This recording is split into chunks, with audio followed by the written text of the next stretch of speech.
The gem and jewelry business is a captivating industry.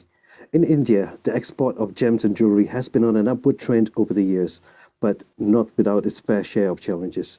Today, we speak to Mr. Sabyasachi Ray, or Ray as is known in the industry circle. Ray is the executive director of the Gems and Jewelry Export Promotion Council, and he speaks to us about the industry, the policies, and the direction taken by the business. Watch this. Ray, thanks for joining us today. Yes. Thank you. And also thank you for, giving me the chance to do this interview with you. And of course, I'm thankful to the Gochambers and I'm open to the questions. Thank you so much, Ray. Now, Ray, before we jump into the actual questions, I believe our viewers would actually want to know a little bit more about you. So can you tell me a little bit about your story, about your past, your strengths? What made you join the Gem and Jewelry Export Promotion Council? Oh, that is a long story and a long, time back. So I can tell you that I did my MBA in marketing, and after that, of course, I joined selling washing machines, and then I went to join the tea exports. I was doing tea exports. I was exporting to Russia, Poland, and also Germany. And at that point of time, I saw a very small ad in the newspaper because I was, of course, doing well. I was, in tea exports, handling our all India operations and including our operations in Dubai also. But at that point of time, I saw a very small, advertisement in newspapers stating that they are trying to find out a regional director for the Gem and Jewelry Export Promotion Council. And at that point of time, I left my job and I joined this Gem and Jewelry Export Promotion Council. And at that point, I took a pay card and joined there. A lot of people asked me that what pushed you into joining there. But at that point of time, also, I always understood that is my, my take on what type of work we do. I think how many lives you make impact with your job is very important if you want to move forward and to get a satisfaction. So that point of time when I was saying, I understood that in India, gem and jewelry business is a huge business. And if you know that, of course, we import more than 900 tons of gold, but at the same time, we are also one of the largest exporters of diamonds in the world. So if you look at that, so if you give a scan into India's, strengths of any export products or in the world market on what commodities they command a leading position, I think gems and jewelry may be the single commodity where we are the leaders in the world. Whether you talk about diamonds, whether you talk about jewelry, whether you talk about silver jewelry, gold jewelry, like everything, gemstones. We're the very few countries in the world where we have prowess in all these things, and that made me join this industry. And in Gem and Jewelry Export Promotion Council, you have the opportunity of leading the entire sector, leading all the exporting community, leading all the back end, the workers. We're having more than 4 lakh workers, 4 million workers who are dependent on the industry. So that way, the scope of working for this industry was large. That is what pushed me to joining here. And also, as at that point of time, way back, it was way back in 1999 when we understood that the world was becoming smaller. Today, whatever you see, the digital world has become very, very small. But at that point of time, of course, I foresaw this change that the world is becoming smaller, and international trading, international businesses will be far more important than domestically whatever you are doing. Right. So that way, the Gem and Jewelry Export Promotion Council was a great opportunity, proved for me. And also, I had already learned my ropes doing the tea exports into understanding that how in the international community behave, in terms of buying, selling, exports, and how, different platforms can be used to enhance your business, that sort of thing. And if you ask about my strength, one of the strength is, of course, building relationship with people. I believe that one of the, important, aspects, what you can always develop is understanding the other end of the spectrum. All of us sit together and we all understand that, okay, what we want, but also you have to understand what the other side wants. So it's important to understand when you're sitting with the people, what the other side wants.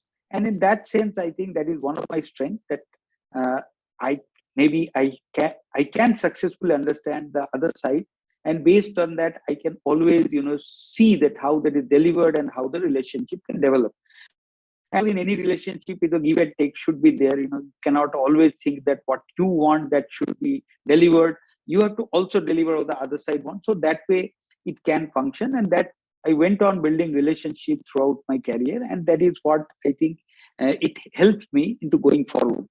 And another thing is commitment. One of the things, the strengths, what is that? You should be having a commitment if you believe that you should be doing this thing. So, and you are committed to something or a job or maybe whatever role you are having, that commitment is something what you should be giving 100%. That commitment is something where I think what differentiate between different people. You can be a professional, but you can be a committed professional. So I believe that I'm a committed professional. And the third thing, what I believe is that I can, physically do not get tired, so I can go on working. Hard work is something what you have to always give. I think in the world, you have the brains, but to make it possible or to implement it and make it see that your dreams are coming true, there should be hard work beyond your capabilities. So these are the, basic things what is there. And of course, as I have told that I am having a background in, of course, I've done a BSc in physics, and after that done postgraduate degree in marketing. Right. And then over the years, of course, I have been trained into Indian School of Business. I have been trained on work. I have been trained by the government in different aspects. So that way, I have got on increasing my skills to be, successful in what I am doing. But whatever is the best traits, what I understand is how to serve the people and understanding the people and to give them the return and, impacting their lives in a positive manner. That is what, keeps me going. Wow, you are, from what I can tell, you're a man of passion. Absolutely. You are absolutely right that you should be passionate what you are doing. I think if you are not passionate, you cannot, do the job properly. That is what I believe. I'm actually an ardent reader. So, most of the books that I've been reading on growth, on business growth and growing your own business, the main secret that is contained in these books, when you actually digest all these books, the main thing is for you to have a burning passion in whatever you do. Because when you actually have a burning passion, you are able to progress to the next level. Now, let me quickly jump into the council itself. The GJEPC was formed in 1966, I believe, to drive India's export-led growth with regard to gems and jewelry. Now, tell us a little bit, just a brief background on the formation of this council and also the evolution of the gem and jewelry export business in India. Yes, the story is long, but I will try to, just put it in a capsule. Yep. See, if you look at India, India got its independence in 1947. At that point of time, the international trade, India was not, because India was doing its entire international trade through British, who was had colonized India. And after that, when India started learning its ropes, one of the first things they did is form the Board of Trade. The Board of Trade was to look at what will be India's stance into doing business with the world. So then what they did is that the government divided into two buckets. They called it the commodity country approach. So each commodity has a specific country where it can be traded. So because of that, they called about commodity country approach. If the Board of Trade has a focus on the countries and through the missions, they were focusing on the market to that countries. The commodity was the back end. Through the Ministry of Commerce, they formed different commodity boards, commodity authorities, or commodity councils. So there is a three-tier approach what the government of India followed, the Ministry of Commerce, where they wanted the intervention to be a control, a regulator. There they formed authorities like Agricultural Product Export Development Authority. So that is the authority because agricultural product, the import export depends upon the country's requirement of the food security, etc. So they controlled it through a regulatory authority. The same thing was with Marine Product Export Development Authority, some sort of. And then the next tier was the boards like tea board, coffee board, etc., where they believe that India has its intrinsic value in the world into having the products developed from the land itself. So based on that, again, they controlled it through the government apparatus, which was called a board, where they expanded the business, the export, the back end, etc. The third level was the export promotion councils. They formed, right now there are some 26 export promotion council, but that point of time, 13 export promotion councils were formed, and all this development happened in the 1960s. If you see that commodity like engineering products is having engineering export promotion council, you have a software export promotion council. The same way, they also created the gem and jewelry export promotion council. Now, what is a council? The council is a chamber of commerce, exactly like a chamber of commerce. And however, the constitution is controlled by the government. So the article of association of this chamber of commerce is controlled by the government. So Gem and Jewelry Export Promotion Council was formed with the intervention of the government through the trade in 1966, and that was done primarily to increase the exports of gemstones and the diamonds. Because if you all remember that India at that point was a very closed country. The liberalization only happened in 1991. So when we are a very closed country and you are talking about gems, jewelry, gold, so that time it was totally closed. So at that point of time, they found out that the opportunities are there in terms of diamond manufacturing and gemstone manufacturing. So they started initially with that manufacturing, which happened because this industry is a bit clustered in India. Like the diamonds are totally clustered in the western coast of India, like the states of Gujarat or Maharashtra. And the gemstone is totally clustered in the state of Rajasthan, basically in a city of Jaipur or something like that. So these two communities, business communities, came together to form the council. What is the constitution of the council? The members, you have to have the members. The membership can happen in two-tier structure, which is called a registration cum membership certificate, which is given by the government through the council, and you can be a general member also. At that point of time, to export these commodities, you require to be the member of the council to export the commodities. So government used to control the exports of gems and jewelry through this council. That was how it was formed.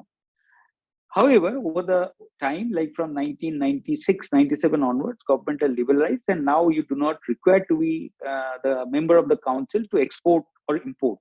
However, you should be having the membership of the council, which is called a RCMC, registration cum membership certificate, to get the facilities of in different ways. So government regulates the facilities what they give to the exporters. That is controlled to the council. But other than that, council is free. And the board, we have 24 members in the board, yes, which are elected by the members, just like any other chamber of commerce. Right.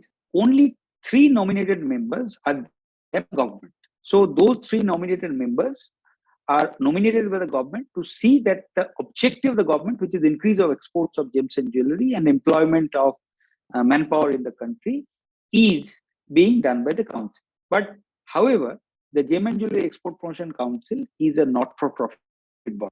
In India, we call it a Section 8 company. So that gives the statute of the not-for-profit company, and it exists only to expand the export business of gems and jewelry, for doing good for the trade, for trade, achieving the trade objectives, for achieving to see that this sector becomes organized, to see that the manpower employed in the industry should be kept properly, they should be getting proper employment, they should be treated properly. So that was the main objectives of the council.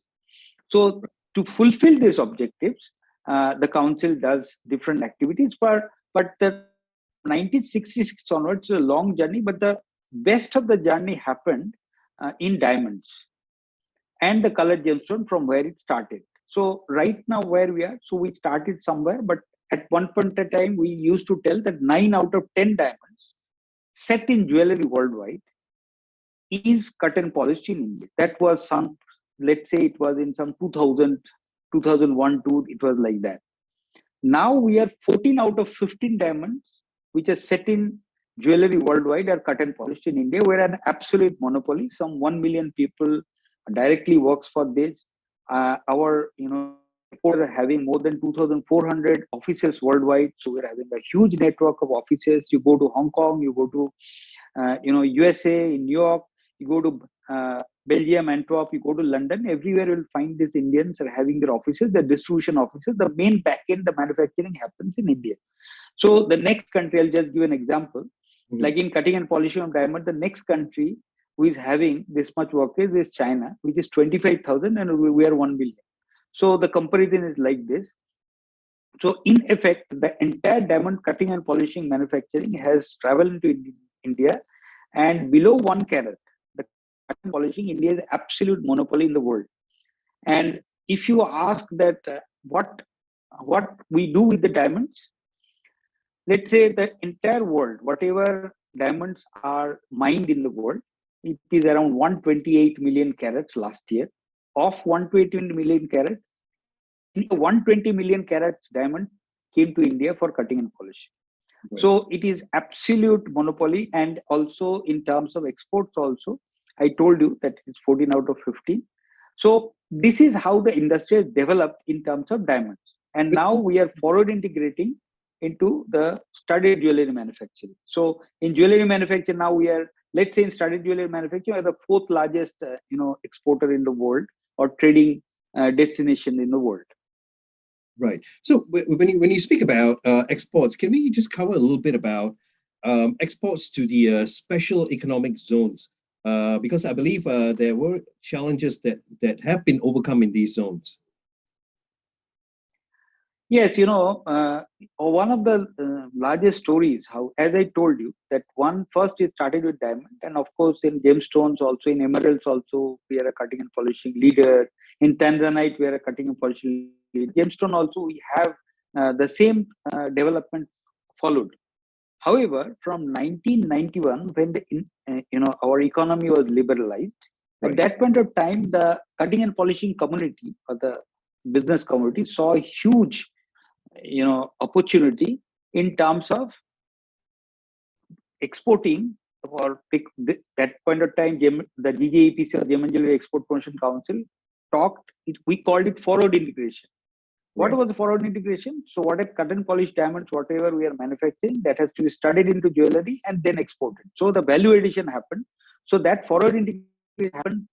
It started from 1991 and it happened till the 2000 in a huge manner.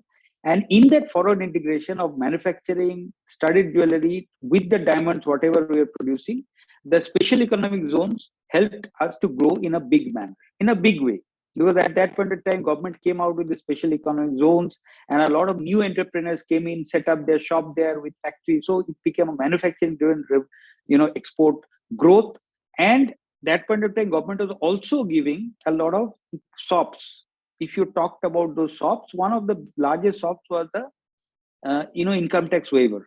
Yes. That was a huge thing which has started at that point of time with the special economic zone. Because of that, if you see the growth of special economic zones, and the special economic zones has a big story into the growth of Indian exports, including gems and jewelry. We have, the 80% of the units in SEEBS in Mumbai, or Santa Cruz Electronic Export Processing Zone, is gems and jewelry. In Sitapura Export Processing Zone in Jaipur, again, it is mostly gems and jewelry. When you go to Surat also, the export processing zone, again, gems and jewelry. In Calcutta also, you have Manikanchan export processing zone. So that way, throughout India, the gems and jewelry manufacturing started, thrived in export processing zone, or a special economic zone later it was called. Now, one of the things where, of course, the difficulties, what it started, we called it a sunset clause. So the income tax waiver was for 10 years. So once the 10 years was withdrawn, so the government came out with a special tax, a direct tax called MAT, minimum alternate tax. Right. That affected the exports in a large manner. Because what happened, when you are in a special economic zone, you can only export. So selling to the domestic market, you are just like a foreign supplier, and with a lot of disadvantages.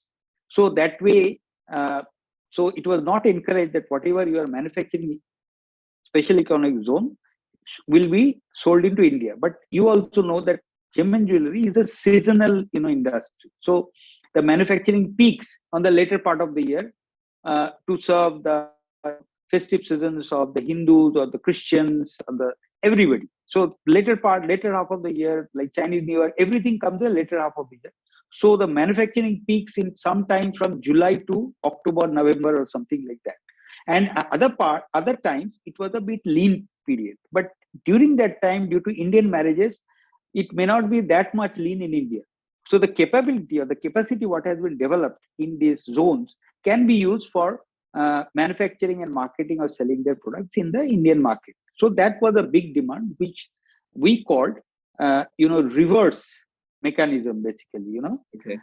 That reverse mechanism was a big time demand of most of the sectors in special economic zone, including the gems and jewelry. So right now, the Indian government is working with a new bill called Desh Bill. So they are calling as the development of enterprise and services, so that a hub. So they are now converting the special economic zone into development hubs for enterprise and services. So it is not only exports, it is talking about manufacturing driven growth of the country, whether in exports or in domestic.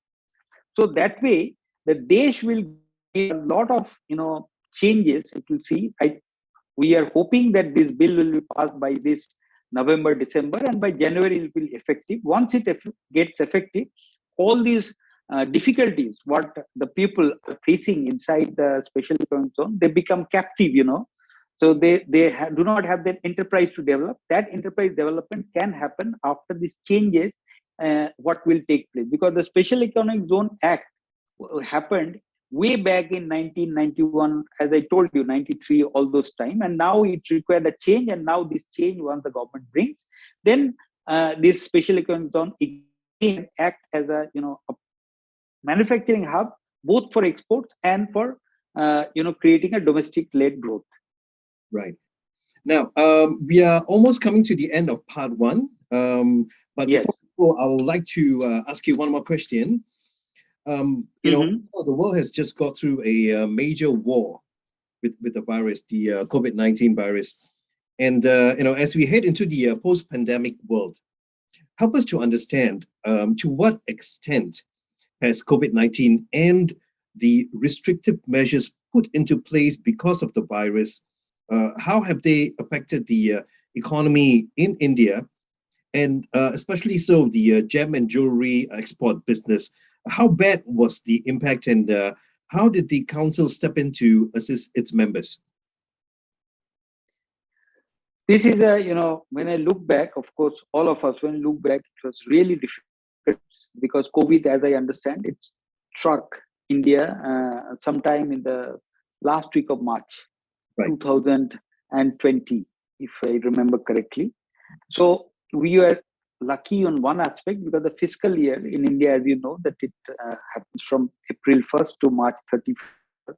So that way we are coming to the end of the fiscal year. So that way we're a bit saved, because your obligations to the banks, your obligation to the government, your target of exports, all were more or less, at least 1920, what we tell, it was more or less was achieved by the time when it hit us. Right. So when it hit us, the lockdown, you understand, the first thing what we did with the government is we understood that if they stop the manufacturing, then the entire supply in the world will be stopped. Because of course the consumption never stopped throughout the world. People ate, people shopped, whatever it is, because COVID was developing in different parts of the world in a different manner. So let's say somewhere in US it was very bad. At that point in time, maybe in China they were coming out. So that way it was developing in different parts of the world. So we understood that in different parts of the world still the markets are working. So if the total manufacturing, the back end stopped, then you could not have supplied. So one of the things request to the government, and government came out and immediately supported us, is that with the specific restrictions, you can manufacture. So in a sense, in India, the manufacturing of goods never stopped. There was no lockdown in manufacturing. So of course, we monitored the situation and we worked with government very closely, like keeping the workers. I'll just give you an example. Like in Special Economic Zone in Bombay, we had special tents created so that the worker can stay there and could work. We have created special labs to see that they can be tested and they can be isolated. They create chambers. So that way we ramped up immediately. And then once the vaccination started, we started creating camps for vaccination. And the biggest thing what we did was for the workers. In a lot of sectors, in workers are migratory sort of workers in a lot of cases. So once the lockdown started, they were captive in their homes. So at that point of time, from the council, we gave them cash incentives, like to see that they can meet their monthly expenses at least for their food. So Right. that was one. And through the entire trading community, we went to their doorstep, we activated, and we gave them cash incentives and saw that how they can withdraw those cash, how the food can reach to the homes. So that way, one of the activities was that.